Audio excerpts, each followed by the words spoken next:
Welcome to Withdraw Consent. My name is Victor, and this is Jack. So today we have a special guest. This is someone who's been watching us for a long time. His name is Gerron, and he wants to contribute to the show. So we've talked with him. Jack's talked with him, and Gerron has picked a topic that he wants to go over. He's done all the research. He's going to present it to us, and we're going to have a discussion about it. So hopefully you enjoy this. We're going to be talking about the transfer agreement from the 40s? 30s. 30s. All right. Gerron, take it away.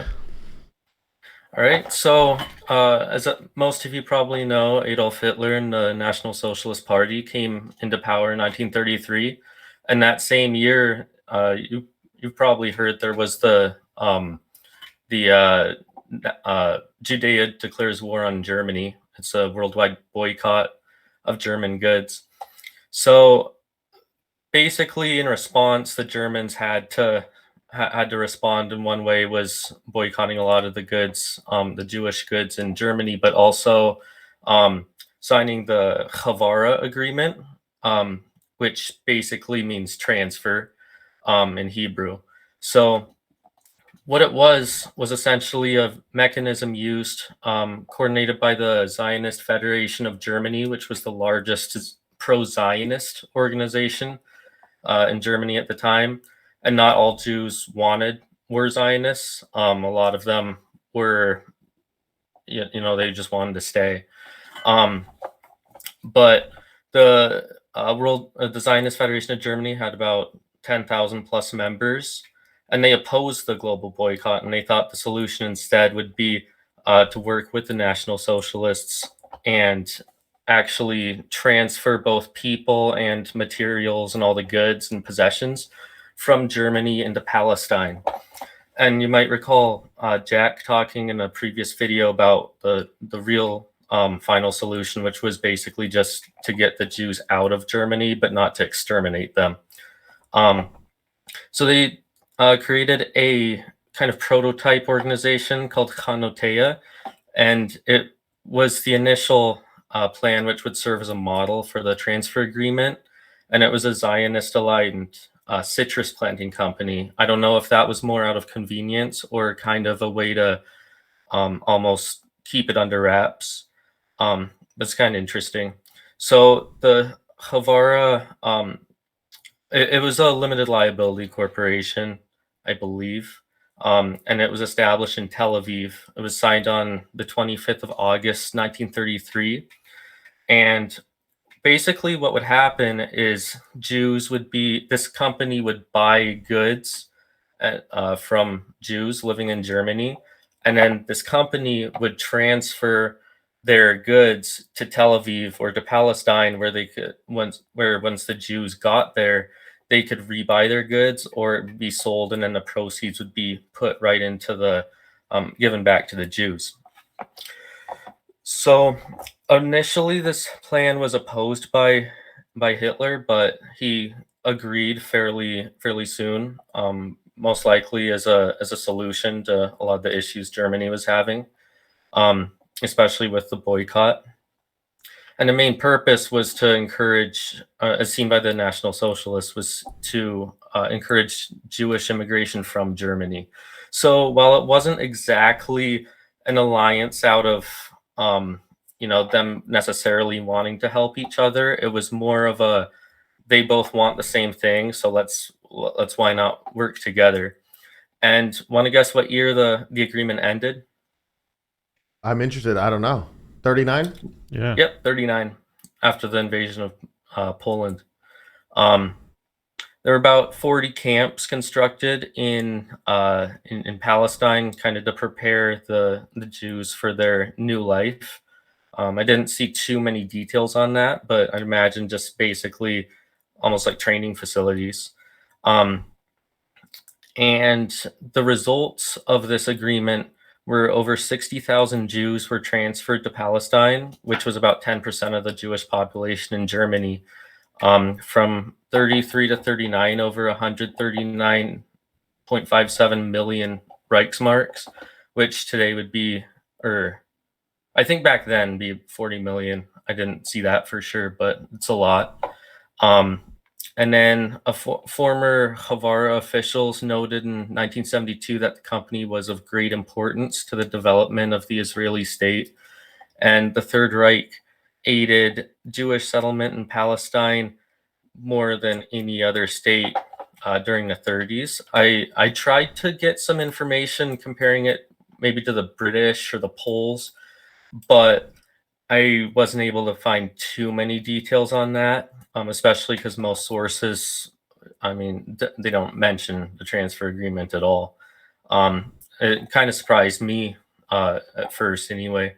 So, what are your thoughts? I'm wondering, do you know why they canceled it in 39? Probably because it would have been too difficult with the conflict started. Or it could potentially sabotage the German operation somehow. But I don't know. I don't know for sure. It basically just said because tied it to when the war started.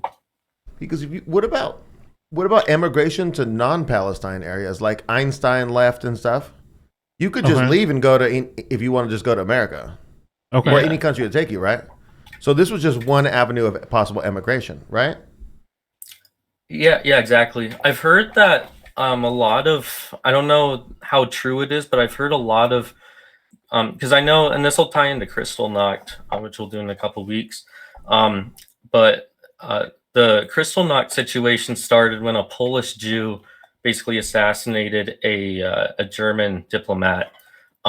But basically the Poles locked down their borders because the Germans were trying to get them to go to Poland or something if they were ethnically Polish, but they canceled the passports for Jews because the Poles didn't want them. I've heard there have been ships that were sailing to America, and then they had to turn around because America didn't want them, and the Brits didn't want them. I'm not sure how it ties into Madagascar, but I'm guessing that would just have been too logistically challenging to get them there. But yeah. So they were trying to leave and go other places, but it just became increasingly more difficult. Yeah, I think so. Okay. But overall, this agreement was very beneficial to Zionists in Germany. Yeah, absolutely. But then not beneficial to non-Zionists, because if you're just a Jew who wants to leave, but you don't want to go to Palestine and take somebody's country, you're kind of you're at the mercy of who will take you, and if nobody wants you, no wonder why, right? Yeah. So do you know why Hitler opposed the transfer agreement to begin with? I don't have an exact answer. Okay. It's interesting because in the 25 points, there's a thing in there about expelling people who do certain things. I can't recall. I read it this morning, but I thought, man, but I wonder how many people they did expel though, because this is not expelling. This is a voluntary. It's program. like an encouraging get out type of thing. It's like for the good people. And they also wanted to protect the face because they knew how much power they had. And they didn't want the whole world to come and condemn them as a bunch of anti-Semites. That worked out good. So for the optics and stuff. Yeah. But it didn't work out good because nobody cared. Because nobody. No, what I'm saying instead they're just blamed for murdering millions of them. Yeah. Okay. Well, I think it's interesting. Yeah, for sure. And so I feel like we were having a conversation recently about hundreds of thousands of people had left, and is that a different thing? So I read in a book one time. And they said that in 1937, during the Anschluss, where they reunited with Austria, that they got 200,000 more Jews into the Greater Reich, and they were upset because only 200,000 had left up to that point. But that could have been to anywhere. So that's not so. So what was your total number that you have for total numbers between 33 and 39? Let's see, 60,000. 60,000. Okay, see, we got a comment that I was reading yesterday on an older video, and somebody said only 60,000 left via the transfer agreement, and I thought they were wrong because of that 200,000 thing. So it must have been around 140,000 fled to different places. Yeah. So you're both right. It's just right. Okay. Or if they didn't want to flee at all, there probably were plenty that just kind of saw it as still comfortable, because there were a lot that were more like not necessarily really powerful or in high positions, but were just living their normal lives. Because part of my research for Kristallnacht, it talks about how the average German citizen was on, if they just saw a guy who was Jewish in the street just randomly, they wouldn't think much of it. Like they saw them almost as fellow Germans, just with a different culture. Oh, okay. That's on a lower level. So you mentioned Britain and Poland helping out with it, the like moving them down, or they were. I don't think Poland did. Britain had the Balfour Declaration, and they had a lot of people, because they made the agreement during World War I, basically telling the Jews that if they'd help them win the war, then they give them the land in Palestine. But then they stayed in control of it for another 20 plus years. So nobody helped Germany do this. They just did it all on their own, trying to get Jews into Palestine. As far as I know, yeah. Okay. So I'm just going to ask a question you probably don't know the answer to. Do you know how many total Jews were in Palestine in 1940, 1939? No. Okay, see, I want to. Although, oh, go ahead. I saw it in my research somewhere. I just didn't write it down. Oh, okay, because I'm gonna do it research later and look it up and put it up on the screen. Because to me it matters how many was that 60,000.